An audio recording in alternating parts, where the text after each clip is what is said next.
Very good morning to all of you students. हम सभी लोग इलेक्ट्रोकेमिस्ट्री पढ़ रहे थे और इलेक्ट्रोकेमिस्ट्री के अंतर्गत हम सभी लोगों ने इलेक्ट्रोलिटिक सेल को पढ़ना स्टार्ट किया था, विद्युत अपघटनी सेल को पढ़ना स्टार्ट किया था। और हमने पढ़ने के दौरान ये स्ट्रेटजी बनाई थी कि हम विद्युत अपघटन को दो पार्ट्स में पढ़ेंगे। एक जिसमें हम गुणात्मक भाग को डिस्कस करेंगे और दूसरा जिसमें हम मात्रात्मक भाग को डिस्कस करेंगे। मतलब एक हम पढ़ेंगे क्वालिटेटिव एस्पेक्ट और दूसरा पढ़ेंगे क्वांटिटेटिव एस्पेक्ट। क्वालिटेटिव एस्पेक्ट से मतलब था कि यदि हम किसी विद्युत अपघटनी सेल में विद्युत धारा प्रवाहित करके विद्युत अपघटन कर रहे हैं तो कैथोड पर किस भाग का ऑक्सीकरण होगा, किस भाग का अपचयन होगा, मीन्स कौन सा भाग ऑक्सीकृत होगा, कौन सा भाग अपचयित होगा। हम सभी लोगों ने इस चीज़ को पढ़ना था। अगर कई सारे आयन हैं तो किस आयन का ऑक्सीकरण होगा, किसका अपचयन होगा, इन सभी बातों को हम लोगों ने देख लिया था। इससे जस्ट पिछले वीडियो में आप सभी लोगों को बताया गया था कि विद्युत अपघटन से कौन कौन से उत्पाद कैथोड पर मिलते हैं, कौन से उत्पाद एनोड पर मिलते हैं और कैसे मिलते हैं। ये सब हम लोगों ने बहुत विस्तार से समझ लिया था। जिन बच्चों ने वो चीज़ ना देखी हो वो ज़रूर देख लें, क्योंकि जब तक आपको क्वालिटेटिव एस्पेक्ट समझ में नहीं आएगा, उसका गुणात्मक भाग समझ में नहीं आएगा, तब तक हम मात्रात्मक भाग को अच्छे तरीके से नहीं सीख पाएंगे। आज हम जिस टॉपिक पर बात कर रहे हैं उसका नाम है कि विद्युत अपघटन का मात्रात्मक दृष्टिकोण, क्वांटिटेटिव एस्पेक्ट ऑफ इलेक्ट्रोलिसिस। ठीक है, इसमें क्या चीज़ होती है इसको आप थोड़ा सा ऐसा समझिए। जैसे हमने कहा कि हमने कॉपर सल्फेट का कॉपर इलेक्ट्रोड के मध्य विद्युत अपघटन करा दिया, तो आपको पता होगा एनोड पर कुछ ना कुछ मिलता है, कैथोड पर कुछ ना कुछ मिलता है। क्या मिलता है ये तो आपको पता है।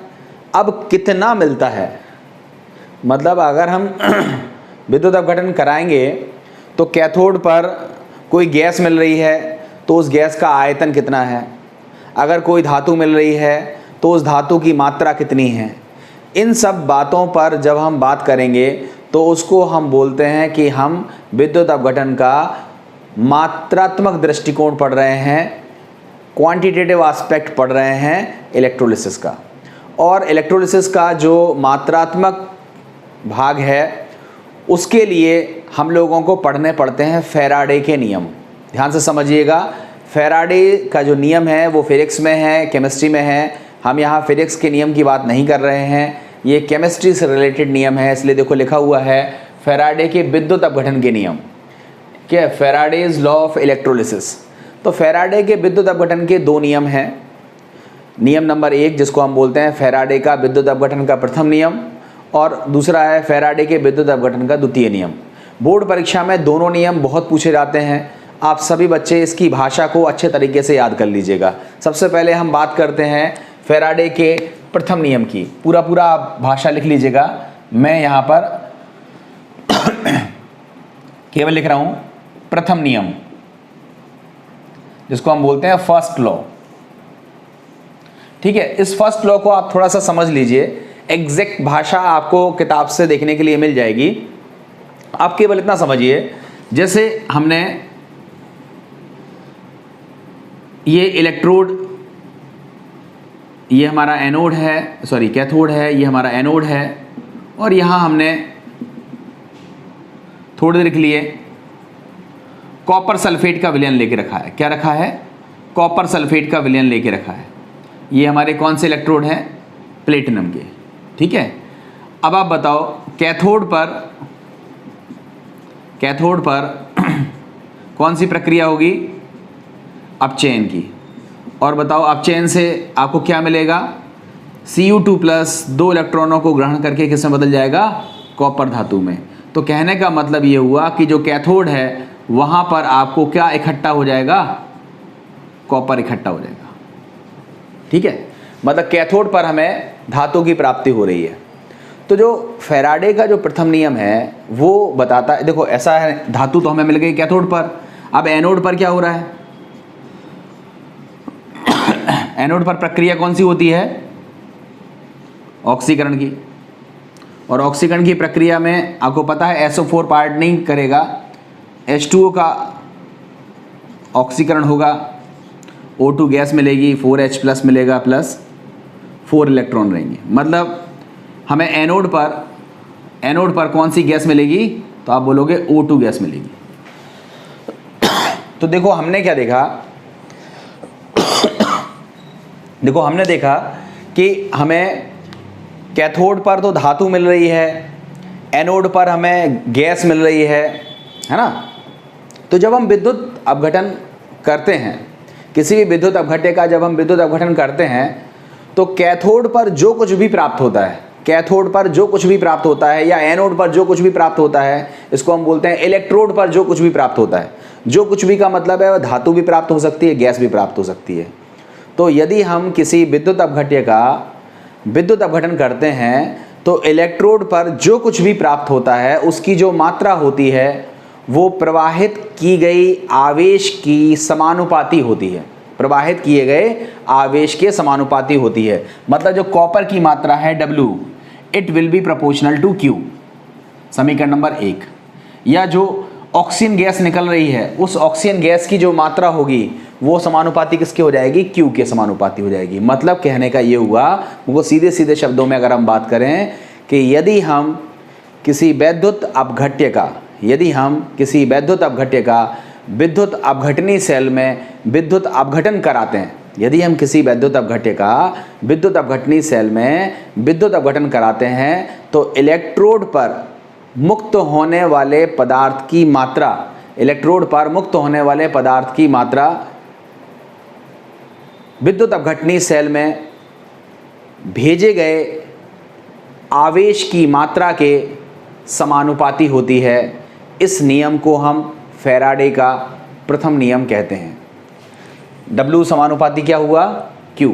जो भी मात्रा यहाँ मिली वह आवेश के समानुपाती होगी। हम जितना ज़्यादा आवेश भेजेंगे, आवेश का मतलब आपको पता है ना, विद्युत धारा गुणा समय। मान लो 5 एम्पियर की धारा है, 20 सेकंड तक भेजी है, 15 एम्पियर की धारा है, 2 घंटे तक भेजी है। तो विद्युत धारा को अगर कुछ लंबे समय तक हम प्रवाहित करते हैं तो धारा और समय का जो गुणनफल होता है वह Q कहलाता है, आवेश कहलाता है। तो आप समीकरण 1 को इस तरह भी लिख सकते हो, अभी मैं IT बाद में लिख दूंगा। W बराबर क्या हो जाएगा? Z इंटू Q, समीकरण नंबर हो जाएगा 2। आप बोलोगे जहाँ क्या है, Z क्या है, तो आप बोलोगे Z को बोलते हैं वैद्युत रासायनिक तुल्यांक, इलेक्ट्रोकेमिकल इक्विवेलेंट। ठीक है, तो इस समीकरण को हम ऐसे भी लिख सकते हैं, W बराबर क्या हो जाएगा? Z into I into T, समीकरण नंबर 3। देखो यहाँ पर हमारा पोर्शन कंप्लीट हो गया। ध्यान से समझना, मैं आपको बहुत डिटेल में पढ़ाने वाला हूँ हर चीज़, बट सबसे पहले डिटेल को पढ़ने से पहले आप सभी लोगों को वो चीज़ पता होनी चाहिए जो बहुत प्रमुखता से पूछी जाती है।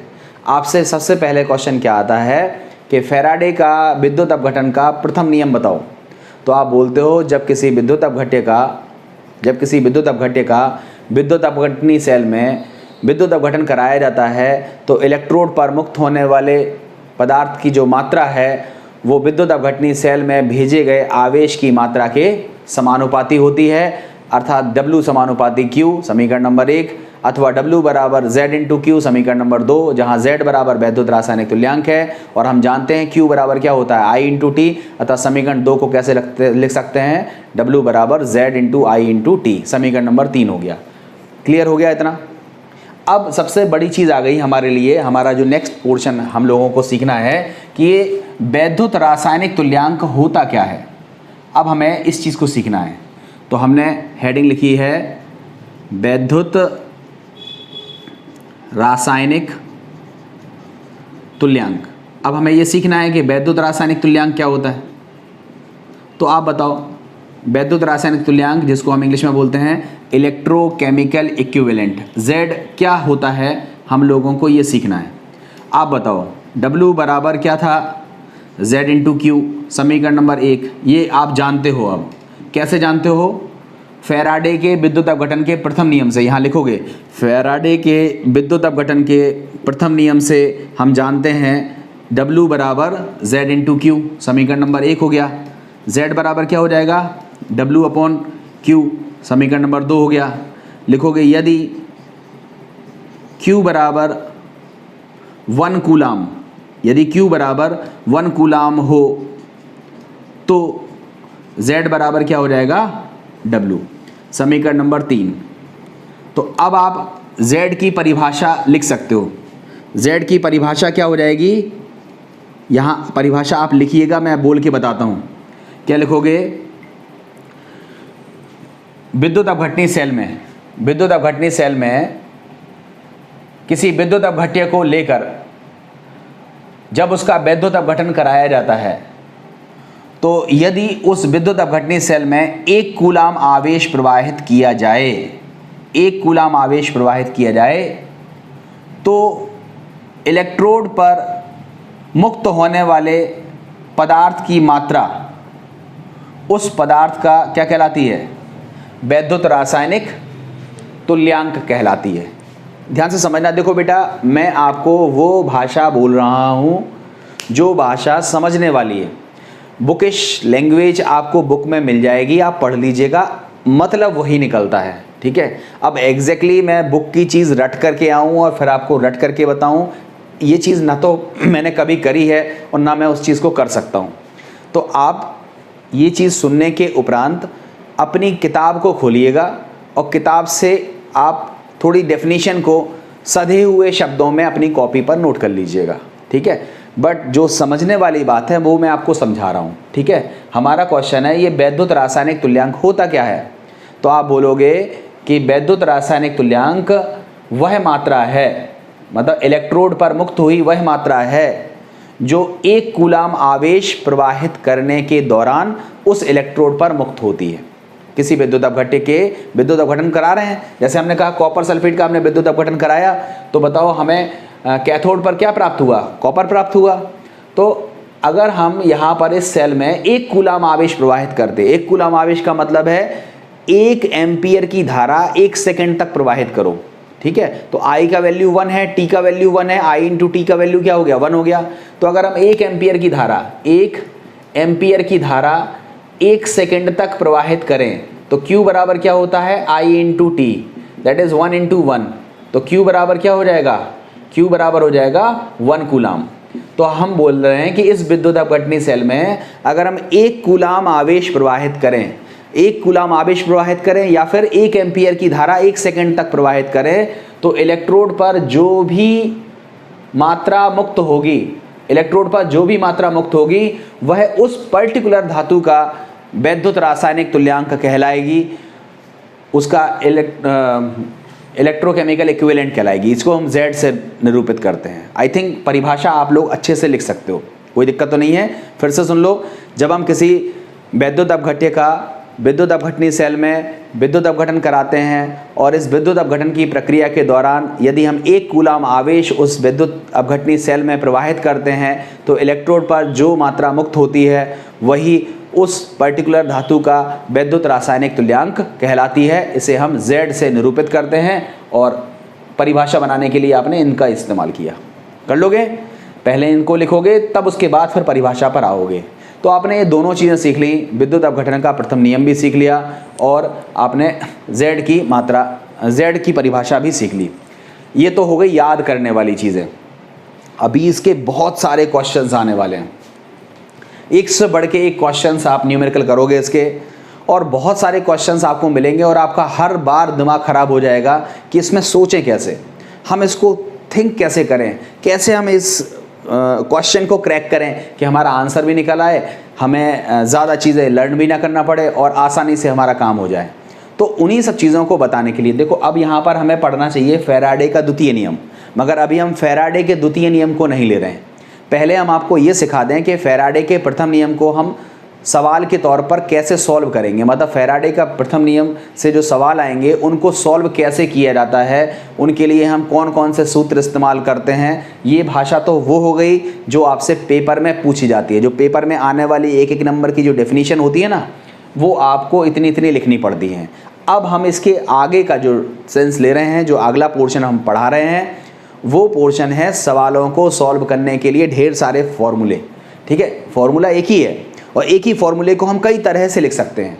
उन कई तरीके के सूत्रों को हम देखते हैं कि किस किस तरीके से लिख सकते हैं, और फिर जब सवाल आएंगे तो उनमें से कौन सा फॉर्मूला लगाना है, कौन सा फॉर्मूला छोड़ना है, उन चीज़ों को हम लोग देख लेते हैं। तो देखो, सबसे पहले हम बात करते हैं फैराडे के प्रथम नियम को समझने के लिए। सबसे पहले यहाँ पर आप नोट लिख लीजिएगा चाहो तो। नोट है, एक मोल इलेक्ट्रॉन पर आवेश की मात्रा, एक मोल इलेक्ट्रॉन पर आवेश की मात्रा होती है 96,486 कूलम, या जिसको हम लिखते हैं 96,500 कूलम, और इसी को बोलते हैं एक फैराडे। एक फैराडे जिसको हम केवल F लिखते हैं। ध्यान से समझना, बहुत इंपॉर्टेंट चीज़ें बता रहा हूं मैं आपको, बहुत काम आने वाली है ये सब चीज़ें। मैं प्रूफ कर रहा हूं, हर चीज़ों का आपको कारण बता रहा हूं। मैंने आपसे बोला एक मोल इलेक्ट्रॉन पर आवेश कितना होता है, तो पहले तो आप याद कर लीजिए कि एक मोल इलेक्ट्रॉन पर आवेश कितना होता है, तो आप बोलोगे 96,500 कूलम। ये नीचे वाली वैल्यू हम रखेंगे क्योंकि सवालों को सॉल्व करेंगे अगर हम ऊपर वाली वैल्यू से तो कैलकुलेशन कठिन हो जाएगी। इसलिए आपके जितने भी क्वेश्चन 12th स्टैंडर्ड पर कॉम्पिटिटिव लेवल पर सॉल्व होने हैं उन सब जगह आपको 96,500 वैल्यू दी होगी। तो आप याद रखिए कि एक मोल इलेक्ट्रॉन पर जो आवेश की मात्रा होती है वह कितनी होती है, 96,500। अब कैसे होती है इसको आप समझो, ठीक है। आप बताओ, एक इलेक्ट्रॉन पर आवेश, एक इलेक्ट्रॉन पर आवेश कितना होता है, तो आप बोलोगे इलेक्ट्रॉन पर आवेश होता है 1.6 × 10⁻⁻19 कूलम। पढ़ा हुआ है एक इलेक्ट्रॉन पर आवेश। अब बताओ, हमने कहा एक बराबर 6.022 × 10⁻23 इलेक्ट्रॉन। पता है आपको ना कि एक मोल में इलेक्ट्रॉनों की संख्या कितनी होगी, तो आप बोलोगे एवोगैड्रो की संख्या के बराबर 6.022 × 10⁻23 इलेक्ट्रॉन, ये होता है एक मोल। तो लिखोगे अतः एक मोल इलेक्ट्रॉन पर आवेश कितना होगा, तो आप बोलोगे 6.022 × 10⁻23 में 1.6 × 10⁻⁻19 से गुणा कर दो। सॉरी, इनको गुणा करोगे तो आप गुणा करने पर देखोगे इसका वैल्यू आएगा 96486 कूलम, जिसको हम लगभग में कितना मानते हैं 96,500 कूलम। चेक कर लेना, ठीक है, गुणा करके देख लेना। तो इस तरह से आप देखोगे कि एक मोल इलेक्ट्रॉन, ध्यान रखिएगा, एक मोल इलेक्ट्रॉन पर जो आवेश होता है वह कितना होता है 96,500 कूलम। क्लियर है ना। एक मोल इलेक्ट्रॉन पर जो आवेश होता है वो होता है 96,500 कूलम। इसी को हम बोलते हैं एक फैराडे। ठीक है, तो आपसे विकल्प में पूछा जाता है, ऑब्जेक्टिव में पूछा जाता है कि एक फैराडे बराबर कितने कूलम आवेश, तो एग्जैक्ट वैल्यू तो ये है, मगर आपको विकल्प में 96,500 दिया रहता है, तो आपका आंसर क्या हो जाएगा 96500 कूलम। ये एक फैराडे बराबर होता है। क्लियर हो गया। अब देखो, हमें सीखना है जेड के बारे में। देखो, परिभाषाएं आप सीख चुके थे, मैं आपको यहां पर एक एग्जाम्पल देता हूं, आप उस एग्जाम्पल को समझिएगा।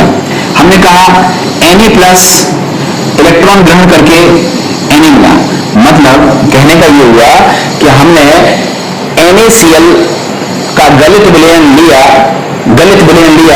और उसका हमने क्या कर दिया, विद्युत अपघटन कर दिया। तो विद्युत अपघटन करने पर क्या हुआ, कैथोड पर अब चयन होगा।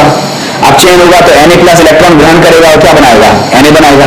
अब आप बताओ, Na+ इलेक्ट्रॉन बराबर Na है, ठीक है। तो आप यहां कहते हो कि E के आगे क्या लिखा है 1 लिखा है ना, तो इसका मतलब ये हुआ कि 1 मोल इलेक्ट्रॉन जब Na से जुड़ेगा तो हमको Na के आगे क्या लिखा है 1, तो 1 मोल क्या मिलेगा Na मिलेगा। Na प्लस इलेक्ट्रॉन बराबर Na है। इस समीकरण से थोड़ा समझिएगा कि अगर 1 मोल इलेक्ट्रॉन 1 मोल Na प्लस से जुड़ जाए तो हमको 1 मोल Na मिल जाएगा। अब आप बताओ 1 मोल इलेक्ट्रॉन पर आवेश कितना होता है, तो आप बोलोगे 1 फैराडे।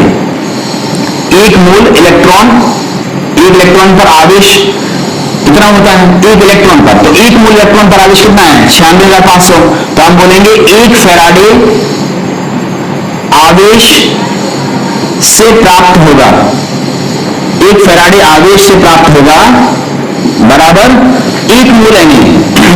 1 मोल Na, और 1 मोल Na का मतलब है 23 ग्राम।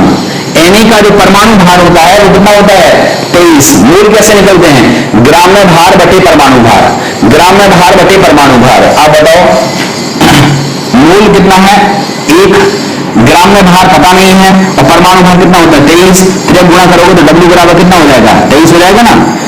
तो हम 1 मोल Na लिखें या फिर इसकी जगह लिखें 23 ग्राम Na, एक ही चीज है। तो इसका मतलब ये हुआ कि 1 फैराडे आवेश प्रवाहित करने से हमें कितना Na प्राप्त होता है, तो आप बोलोगे 23 ग्राम Na प्राप्त होता है। कितना प्राप्त होता है 23 ग्राम Na प्राप्त होता है। तो आप बताओ Z की परिभाषा के लिए आपको कितने कूलाम आवेश प्रवाहित करना है, तो आप बोलोगे 1 कूलाम आवेश प्रवाहित करो। तो आप लिखोगे 1 फैराडे, या जिसको हम लिख रहे हैं 96500 कूलाम प्रवाहित करने से कितना Na मिलता है 23 ग्राम। तो आप लिखोगे 1 कूलाम प्रवाहित करने से कितना मिलेगा, तो आप बोलोगे 23 बटे 96,500 गुणा 1। अब ये गुणा 1 क्यों लिखा भी बताते हैं, समझ में आया ना। तो आप बताओ Na के लिए Z का मान कितना होगा, Na के लिए Z का मान कितना होगा, तो आप बोलोगे Na, यहां मैं लिख रहा हूं पर Na के लिए Z का मान कितना होगा, तो आप बोलोगे Z का मान Na के लिए कितना होगा, तो आप बोलोगे 23/96500, ये होगा Na के लिए। समझ आ रहा है। अगर ये समझ में नहीं आ रहा है तो मैं 1-2 क्वेश्चन और ले रहा हूं, आपको इससे समझ में आ जाएगा। ठीक है, देखो इतनी चीज तो आगे समझ में, देखो मैं इसको हटा रहा हूं और मैं क्वेश्चन को ऊपर ले रहा हूं, ध्यान से समझना। मैं आपको विद्युत रासायनिक तुल्यांक बता रहा हूं। जो विद्युत रासायनिक तुल्यांक होता है वो किसी भी धातु का फिक्स होता है। अब कितना होता है उसको आप समझना है, उसी को आपको बता रहा हूं। देखो हमने क्या किया, Mg2+ लिया, 2 इलेक्ट्रॉन ग्रहण किए और वो किसमें बदल गया मैग्नीशियम में। अब हमारा क्वेश्चन है कि मैग्नीशियम धातु के लिए Z का वैल्यू कितना होगा, हमारा ये क्वेश्चन है। तो आप बताओ मैग्नीशियम 2+ 2 इलेक्ट्रॉनों को ग्रहण करेगा और किसमें बदलेगा Mg में। अब अगर इसकी स्टोइचियोमेट्री से आप समझो इसे, तो यहां क्या बोलोगे इसे कि 2 मोल इलेक्ट्रॉन से कितना मिलेगा, आप बोलोगे 1 मोल मैग्नीशियम। 2 मोल इलेक्ट्रॉन पर आवेश कितना होगा, तो 2F आवेश से प्राप्त होगा, 2F आवेश से प्राप्त होगा बराबर 1 मोल Mg। 1 मोल Mg का मतलब आपको बताया अभी अभी ग्राम में भार बटे अणु भार, परमाणु भार। मैग्नीशियम का परमाणु भार कितना होता है 24, तो W बराबर कितना आएगा 24 आएगा। तो 1 मोल Mg को हम कितना लिख सकते हैं 24 ग्राम मैग्नीशियम। आप बताओ 2F का मतलब क्या हुआ, 2 × 96500 कूलाम से प्रवाहित करने से, आवेश प्रवाहित करने से कितना मैग्नीशियम मिलेगा इलेक्ट्रोड पर 24 ग्राम। तो आप बताओ 1 कूलाम आवेश प्रवाहित करने से कितना मैग्नीशियम मिलेगा, तो आप बोलोगे 24/96,500 गुणा 2। तो आप बताओ मैग्नीशियम के लिए विद्युत रासायनिक तुल्यांक का मान कितना हो गया, तो आप बोलोगे 24/96,500 गुणा 2 हो गया। समझ आ रहा ना आपको। अब हम सोडियम के लिए विद्युत रासायनिक तुल्यांक निकाल लिया, हमने मैग्नीशियम के लिए भी विद्युत रासायनिक तुल्यांक निकाल लिया। अब हमें पता नहीं है कि हमें और कौन सी धातु के लिए पूछ लिया जाएगा, तो हमने क्या काम किया, एक और उदाहरण लिया और उस उदाहरण से हमने एक जनरल फॉर्मूला बनाने की कोशिश करी। ध्यान से समझने से, देखो हमारे पास एक कोई धातु है जिसका नाम है M, इसके ऊपर N प्लस है, ये N इलेक्ट्रॉन को ग्रहण कर रहा है और N धातु बना रहा है, ठीक है। तो इसका मतलब ये हुआ कि N मोल इलेक्ट्रॉन, ठीक है, ये क्या है, N मोल इलेक्ट्रॉन से प्राप्त होगा 1 मोल मेटल, 1 मोल मेटल प्राप्त होगा। इससे सॉल्व करिएगा तो आप क्या देखोगे कि कोई भी मेटल का Z ऑफ M, मतलब किसी भी मेटल का अगर हमको Z निकालना है तो उसके लिए फॉर्मूला क्या होगा, उस मेटल का मोलर मास, मोलर मास का मतलब है एक मोल का जो द्रव्यमान होता है, ठीक है। जैसे सोडियम का कितना है 23 है, और जो मैग्नीशियम है उसका कितना है 24 है, अगर एल्यूमिनियम लेंगे तो उसका 27 होगा, अगर हम कैल्शियम ले लेंगे तो उसका 40 हो जाएगा। तो जो भी उस धातु का मोलर मास है, जो अपॉन में 96500 प्लस इंटू NF होगा। ये NF का मतलब होता है, जिसको हम बोलते हैं NF का मतलब होता है N फैक्टर। ये N फैक्टर क्या है, तो जितने इलेक्ट्रॉन ये ग्रहण कर रहा है, अगर 1 इलेक्ट्रॉन ग्रहण कर रहा है तो N का वैल्यू 1 होगा, 2 इलेक्ट्रॉन ग्रहण कर रहा है तो N का वैल्यू 2 होगा, 4 इलेक्ट्रॉन ग्रहण कर रहा है तो N का वैल्यू 4 होगा। मतलब जितने इलेक्ट्रॉन का चेंजेस होता है वही कहलाता है N फैक्टर। तो ये हमारा एक जनरल फॉर्मूला बना दिया हमने, और ये जनरल फॉर्मूला किसका है, किसी भी धातु का विद्युत रासायनिक तुल्यांक ज्ञात करने के लिए ये हमारे पास फॉर्मूला रहेगा। क्लियर है आपको, इतनी चीज समझ में आ गई है। तो ये चीज हम लोगों को सीखनी थी, इसको हम बोलते हैं विद्युत रासायनिक तुल्यांक का मान कैसे ज्ञात करते हैं। अब देखो यहां पर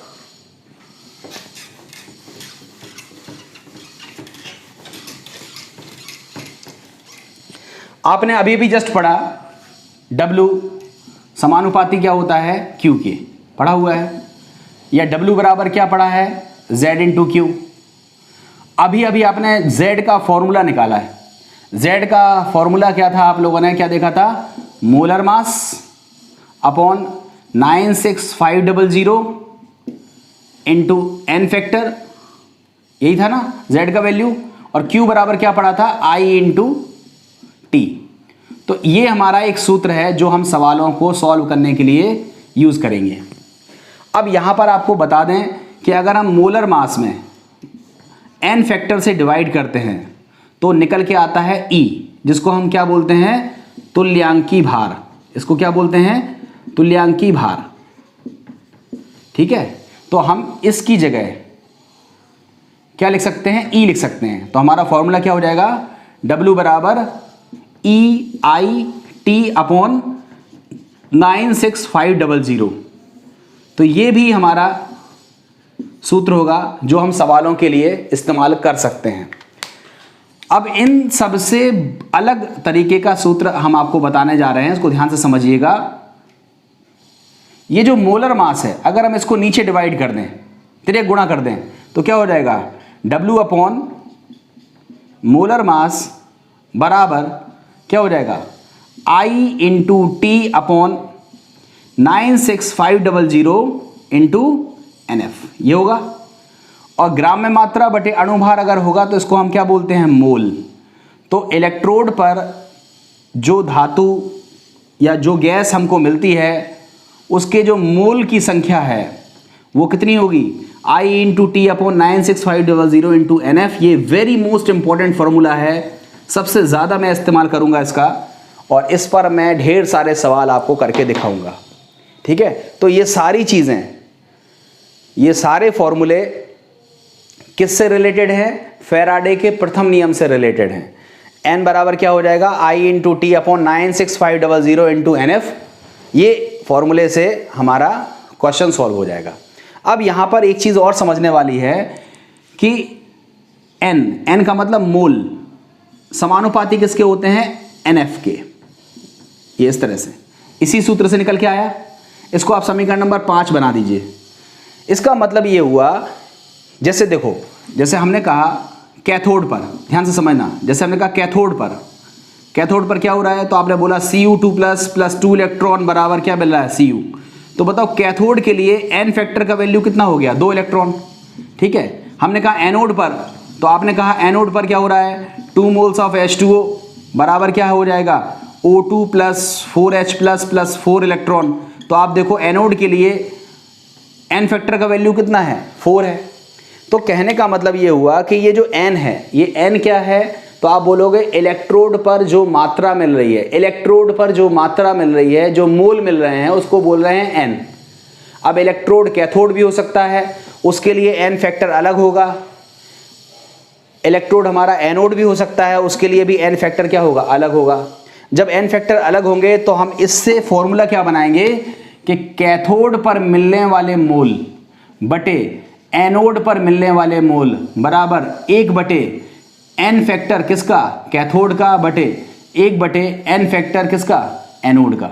सॉल्व करोगे तो कैथोड पर मिलने वाले मोल बटे एनोड पर मिलने वाले मोल बराबर एन फैक्टर एनोड का बटे एन फैक्टर कैथोड का। ये फॉर्मूला भी हम सवालों के लिए इस्तेमाल करेंगे। इसको समीकरण नंबर कितना बना देते हैं, 6।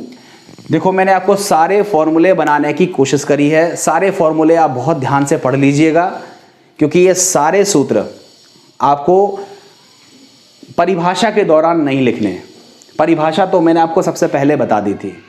मैंने आपको बताया ये सारे फॉर्मूले मैंने इसलिए लिखे हैं क्योंकि इन पर मैं सवालों को सॉल्व करूंगा, और सवाल आप तभी सॉल्व कर पाओगे जब आपको ये चीज़ें बेहतर तरीके से आती होंगी। आपने थोड़ी सी भी चीज़ें स्किप कर दी तो आपके सारे सवाल गड़बड़ हो जाएंगे। किताब से आपको सवाल देखना, कर लेना, आपको खुद ही लगेगा कितने कॉम्प्लिकेटेड है, कितने कठिन तरीके से दिए हुए हैं, हम पे हो नहीं रहे हैं। और अभी आप एक बार सवालों को मुझसे पढ़ लीजिएगा, आप देखोगे कि कोई भी सवाल मेरे पास आ जाए, मैं सारे सवालों को करके रख दूंगा। तो इतनी चीज़ें आप ध्यान से कर लीजिएगा। कोई भी चीज़ों में अगर दिक्कत हो तो आप वीडियो को दोबारा करके देख लीजिएगा, रिपीट करके आपको देखना पड़ेगा। ये एक बार में चीज़ें आप लोगों पे याद नहीं होती हैं। ढंग से नोट्स बना लीजिएगा। वीडियो अच्छा लगा हो तो लाइक कमेंट ज़रूर कीजिएगा और अपने दोस्तों तक इसको ज़रूर भेजिएगा। अब हम इसके बाद सेकंड लॉ को पढ़ेंगे, फैराडे के द्वितीय नियम को पढ़ेंगे, और उसके बाद फिर हम सवालों के बारे में बात करेंगे। तो ये सारी चीज़ें आपको बेहतर तरीके से समझ में आ जाएंगी। उम्मीद है आपको ये वीडियो पसंद आया होगा। Thank you very much.